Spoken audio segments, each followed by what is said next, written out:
Hey everyone, welcome back to another episode of Outdoor Hospitality Weekly. I'm Alex Burkett, joined as always by Matt Whittemore. And today we're diving into influencer marketing and kind of taking a step further from some of our previous conversations, Matt, around this topic, how it's integrating into our marketing strategy and some of the social media giveaways we've begun to launch.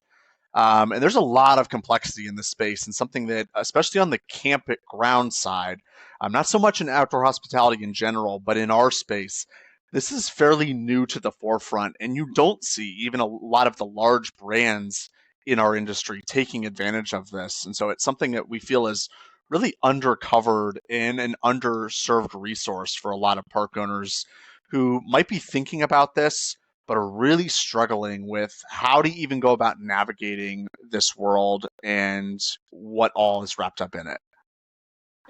Yeah, of course. Well said. And this is something that I've had an interest in for a while.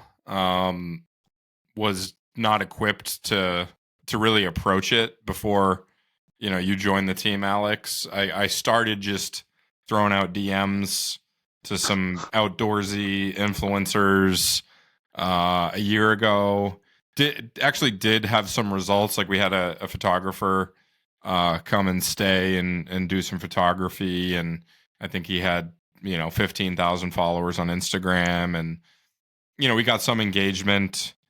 That was really more of like a bartering for photography services, and then it kind of a nice side effect was getting some eyes on Instagram. It didn't really take off in a big way in terms of the content, but we have some cool photographs to show for it. And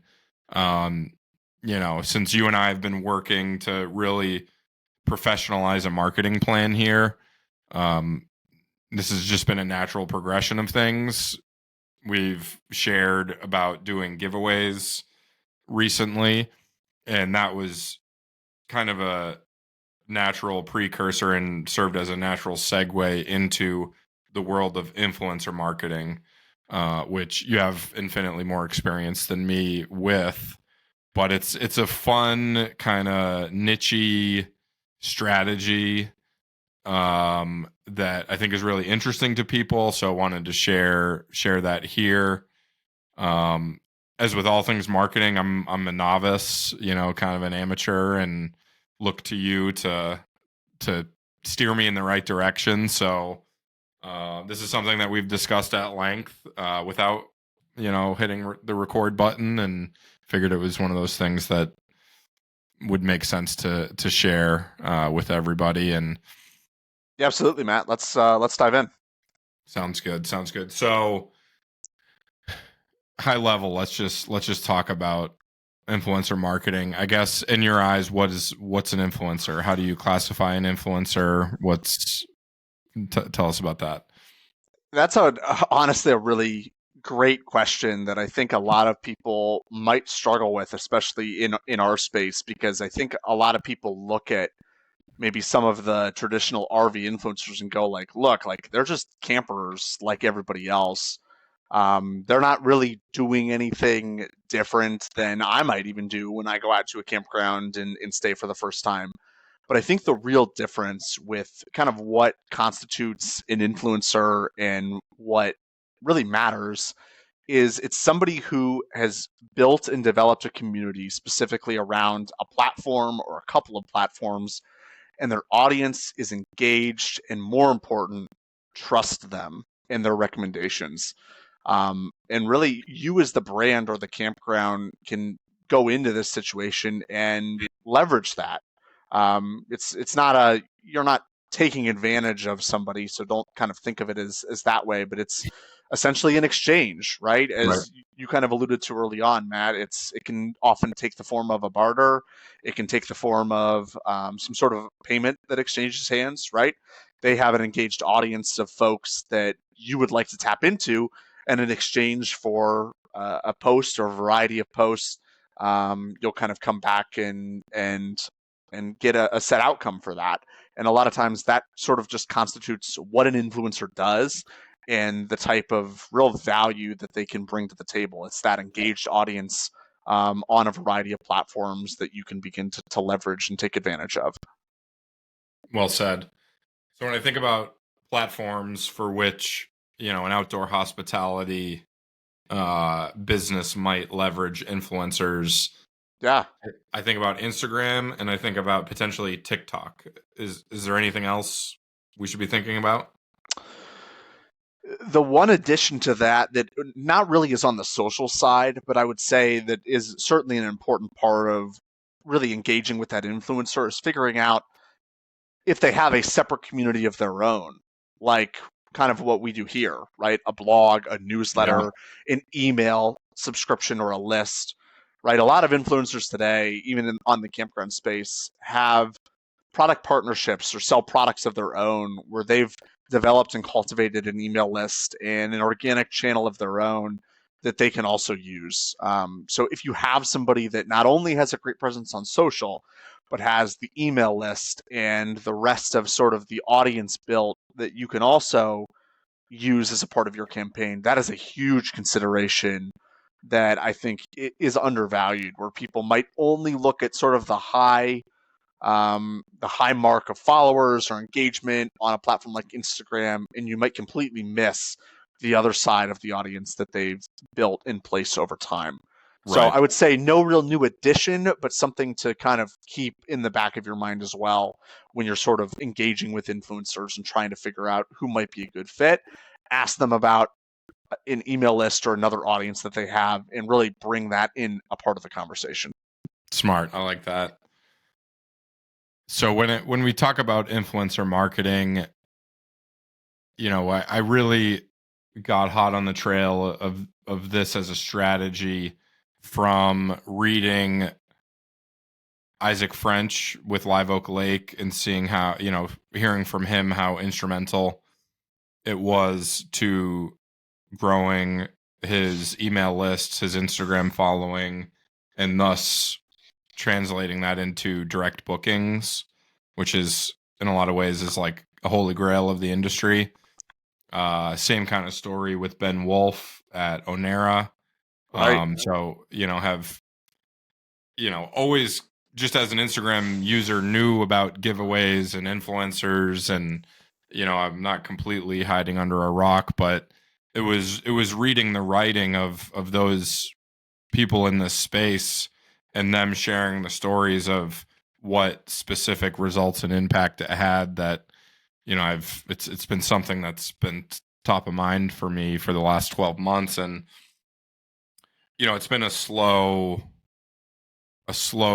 kind of implementation of it given the circumstances of the property.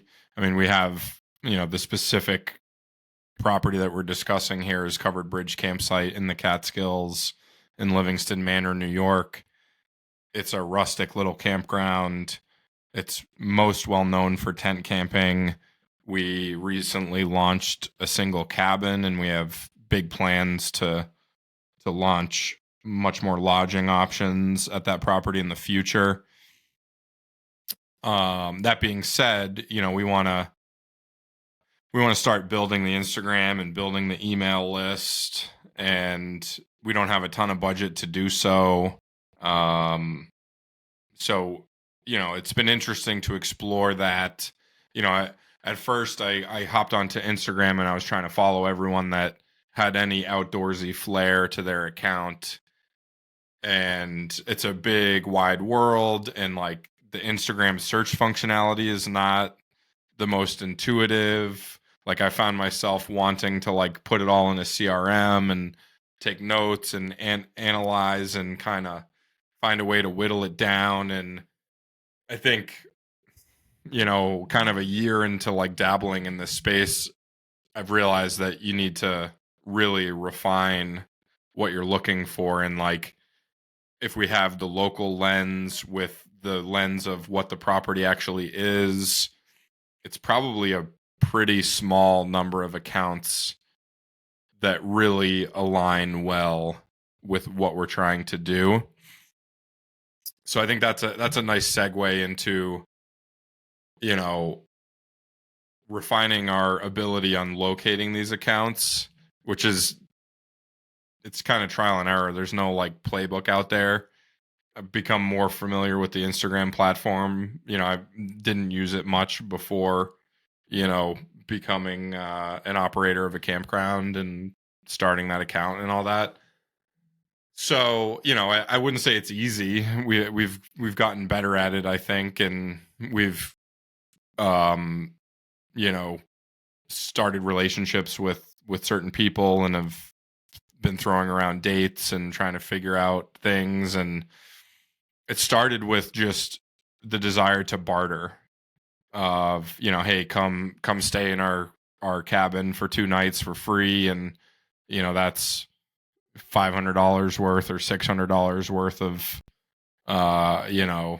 credit towards influencer services, like whatever that means. So really it's been working with you and your experience in this world that's shown me a lot and kind of given me some better tools in my tool belt. So I want to Yeah, ask that's you. Go go ahead. for it, Yeah. Matt. I No, was I going was to just say gonna say that's go ahead.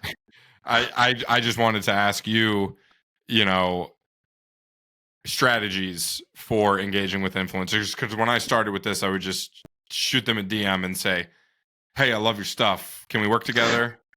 And like they have 100,000 followers or 20,000 followers, and they're flooded with DMs.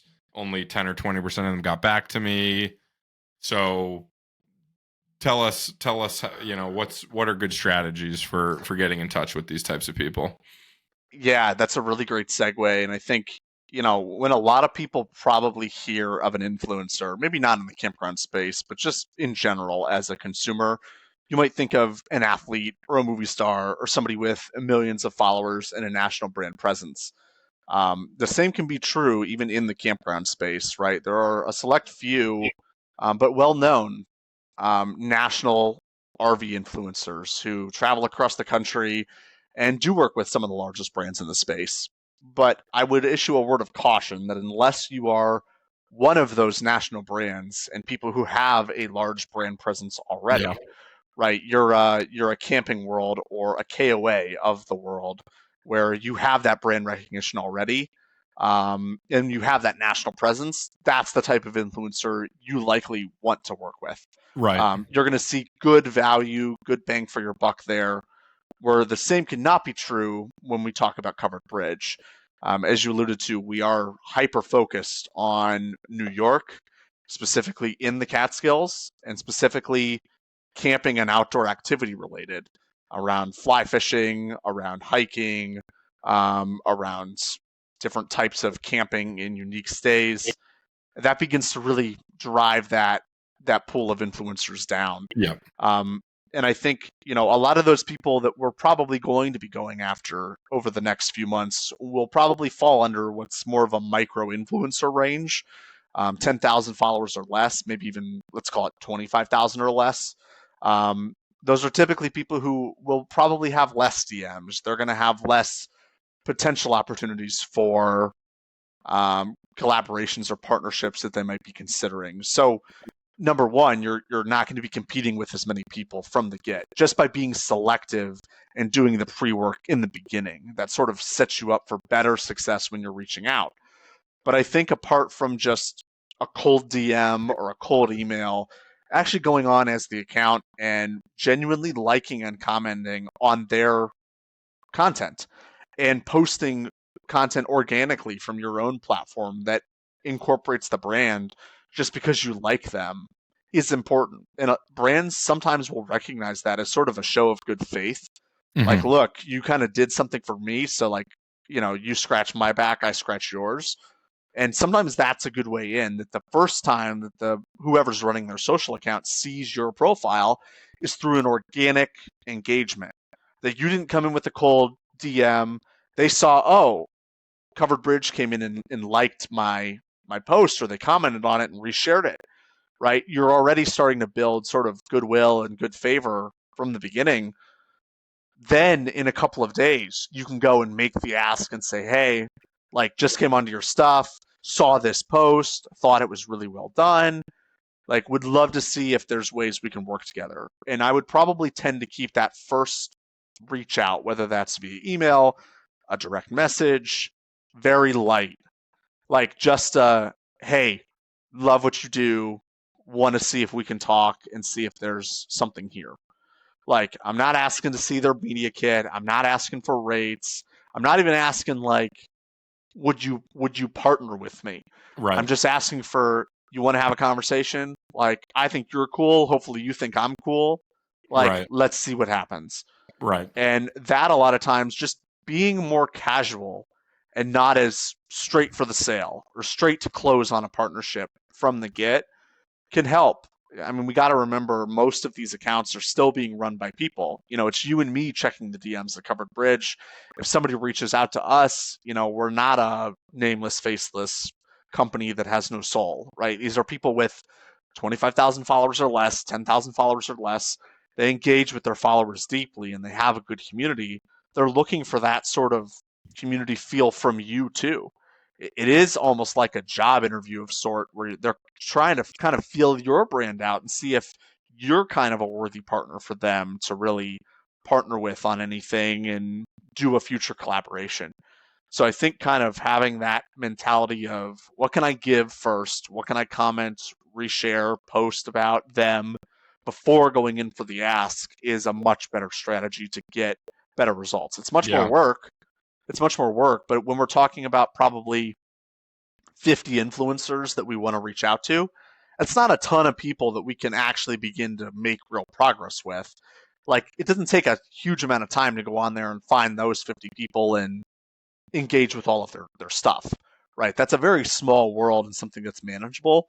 So just being smart with your list in the beginning and then really thoughtful about how you're communicating, I think is probably the best advice to start to see a better response rate and better conversations at least come out of that.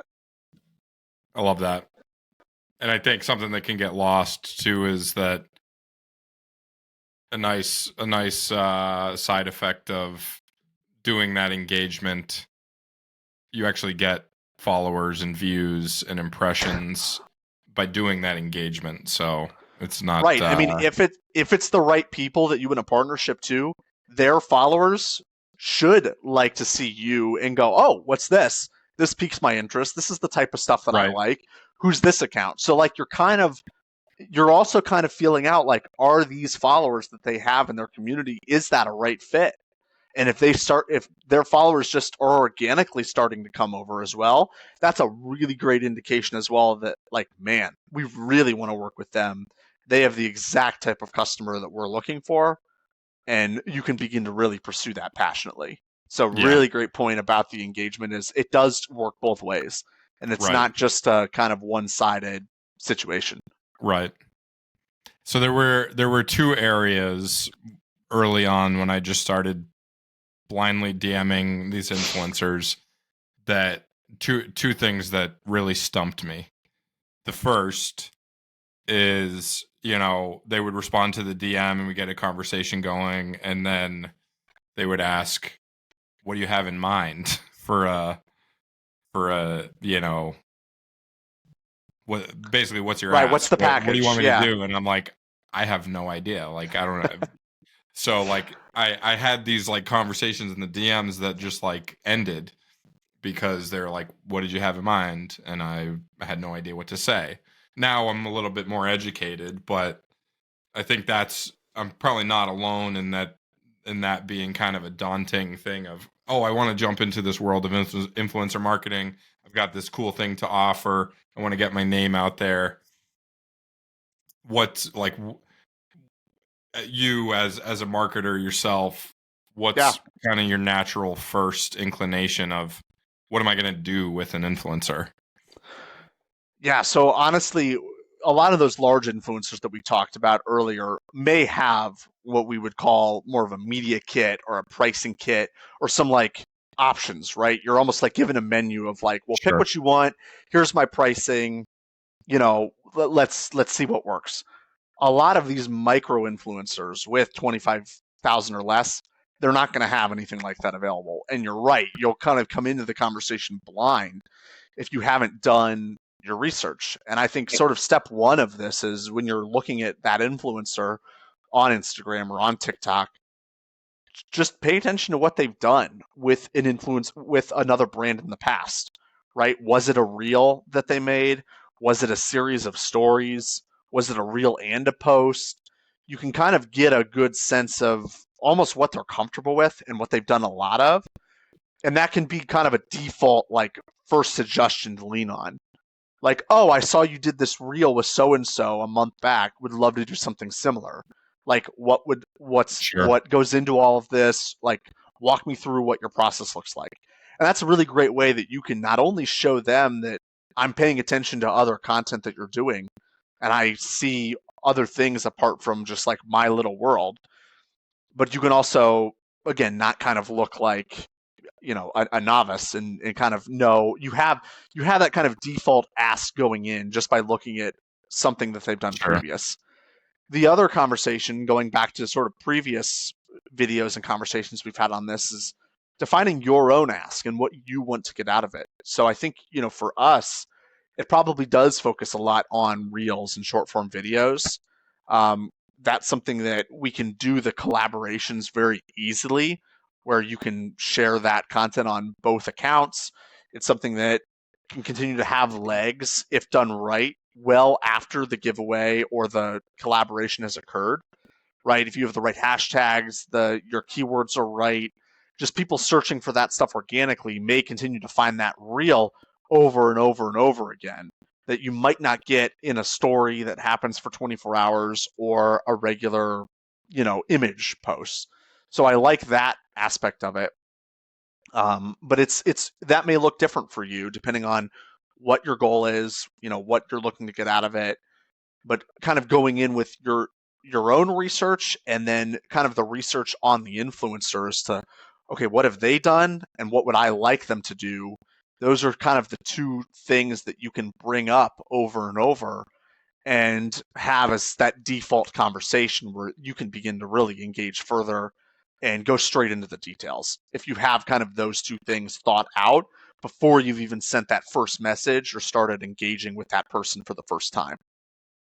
Love that. Love that. The other area that stumped me was when one of these influencers would come back and say, "Well, what's your budget?"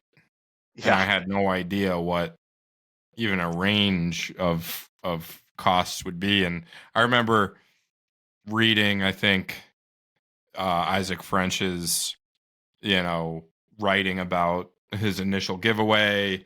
It's an awesome story about, getting kicked off Airbnb at the last minute and scrambling to try and stand up direct bookings at the last minute, finding an influencer who couldn't even get out to the property, and they did it for $900, and it resulted in thousands and thousands of new followers and $40,000 in direct bookings.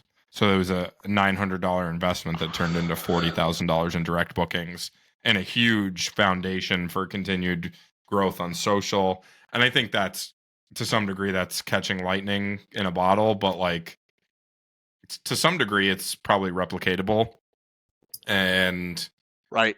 that's enough of a story for me to jump in and be like, all right, if I can even have a fraction of those results, this will be worth all the time and effort.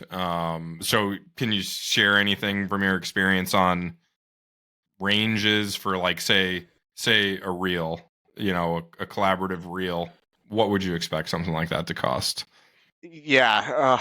Really kind of a difficult question in the sense to give a straight answer, but I'm going to try my best to encompass sort of the variety of perspectives here. Obviously, depending on sort of the niche and who the influencer is, they may value their time much differently than what you may, and pricing certainly can vary all over the board. I would say the one variable that can largely differentiate price depends on whether the person can actually come out to the property or not, and what all is involved in that. Are they having to travel to create footage? What type of footage is available for them to post, right? Is it footage that you already have that they're just tweaking and using their audience, or are they actually creating content, right? They're coming to the property, they're spending time, they're understanding it, they're getting the type of footage that they want.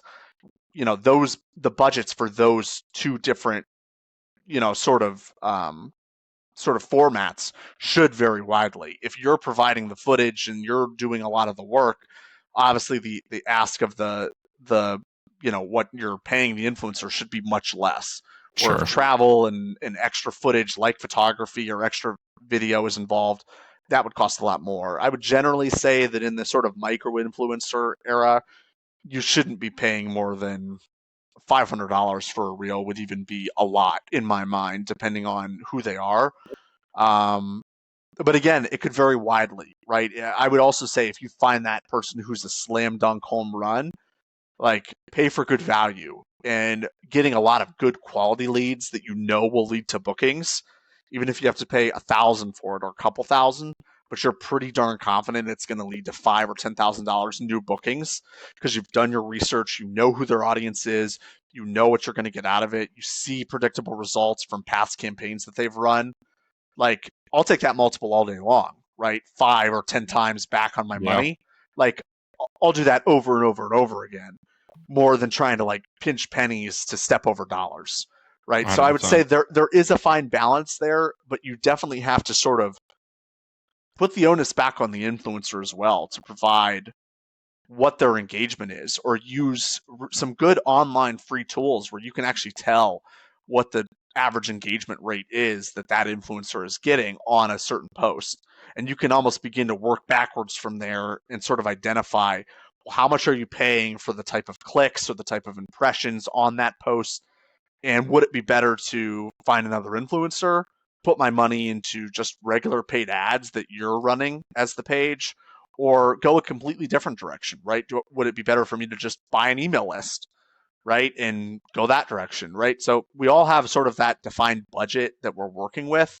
And a lot of times it can lead to multiple options, but having some of those sort of key things in place and a good understanding of how the process works, what you're willing to pay for, what you're not, what type of engagement really works and what doesn't. Those are the type of key metrics that lead to better decision making, where you ultimately shouldn't waste money, or at least shouldn't come away from a campaign incredibly disappointed. It may not perform how you would like, but you should never come away going like, man, I just blew $5,000. I just blew Right. $1,000. You might not get the same multiple you were expecting, but again, at least you're not wasting the money on somebody that ultimately wasn't a fit in the first place. Yeah. It's a lot of work up front to understand a lot of this, and that's what we've spent a lot of time on, is trying to paint this picture for ourselves so that when we go out and have a lot of these conversations, a lot of this is defined. We're not having to sort of think from our hip and kind of react at the moment. We Right. know what we're looking for, we know what we want, and what ultimately will be a fit and what won't.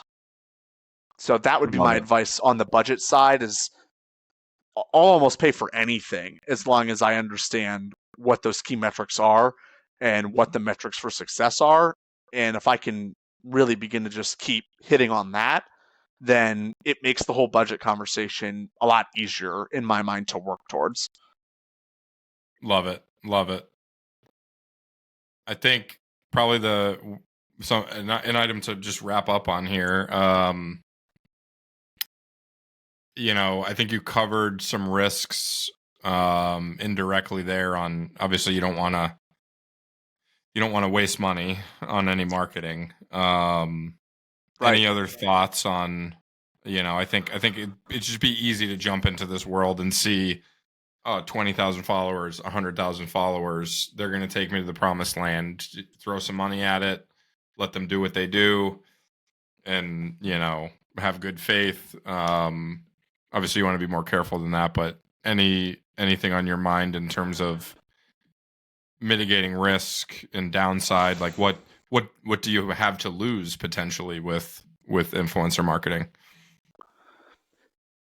Yeah, I think there's a lot there, and certainly, I think there are risks when opening your brand and your business up to anyone who has influence and a separate community of their own, right? You always run the risk of something bad happening with their brand and you being negatively associated to that. I would say oftentimes the reward far outseeds the risk. And if you're doing good research and good prep at the beginning, you should be able to mitigate a lot of those risks. Obviously, things come up that nobody can plan or prepare for, but sort of mitigating that as best you can is really important.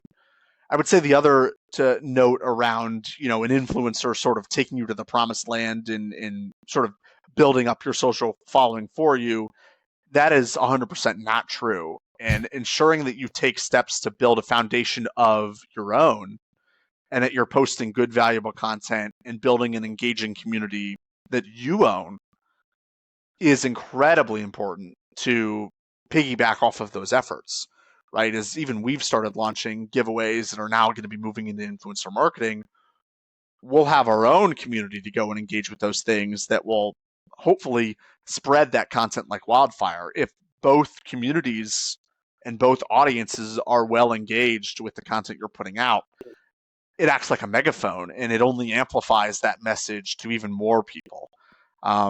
So, thinking that, you don't have to be posting, you don't have to be, doing much, and that you can just pay your way into a bunch of influencers, you may find some success there just because you get in with the right people and you've got deep pockets to pay for those type of posts.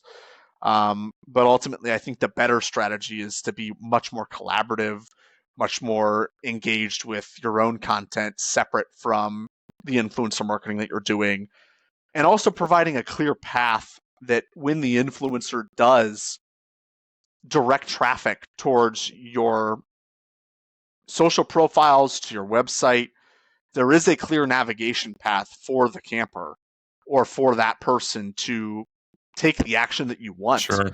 Right? We can get all the eyeballs in the world, but to your point about Isaac and his success story, it only worked because he had the true navigational path in place where all those eyeballs came and he captured them, and those ultimately became direct bookings. If you don't provide that path for the influencer and for your own audience, why are you even doing this in the first place, right? We ultimately have a deeper goal and a deeper sort of metric of success, which goes in our pocketbooks, right, in bookings. And so I would say don't lose sight of that with your own efforts, how you're driving traffic and actually tracking sales with this process and trying to stay, cash flow positive throughout this whole process and ensuring you're generating new bookings. That is an important part, and certainly a negative downside if you don't have that in place before you start executing on these influencer campaigns, where you really can waste a lot of money if you're getting the eyeballs but not the bookings. And so providing that clear navigational path is key moving forward. So those are sort of the warning signs and the things I would look out for.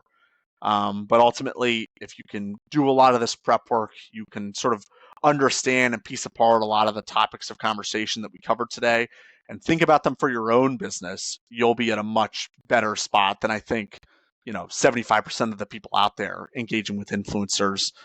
And you'll be at a really good point to not waste money and get the type of success that you ultimately want for your business. Yeah, I love that. It's like an attitude of, yeah, you're the client, you're a consumer of influencer marketing services, but if you can strive and get to a place where it's more of a partnership and a collaboration, and where you can offer something to another brand or an influencer and they see value in working with you, it just shifts the whole paradigm there, which is really, really interesting to think about. So anything else, Alex? I don't think so. I mean, I would just say, look, this is a learning process, and it's something that certainly we're going to be, sharing our lessons and thoughts along the way as we continue to learn. I have a lot of sort of background knowledge and information on this, but this is really sort of the first time that we're doing this in a targeted campaign where you're fully bought in, I'm fully bought in, and we have really the resources and the power to do this. So, just if you're nervous and hesitant about this, take that first step and begin to at least just think about a lot of what we've gone over. You're going to get better over time. Start small and work your way bigger, and you'll begin to see a lot of that success along the way. So I think, with that, we'll kind of close this out and hope everybody got a lot of value from this conversation. We're extremely excited to share more as we come away with our first collaborative posts and our first brand partnership. We'll have much more to share about what that process was actually like, the success that we were able to get from that, and anything that we would change, and how we're going to continue to mold this and shape this moving forward. Love it. Appreciate it, Alex. Cool. Thanks, Matt. Appreciate the conversation. Yep.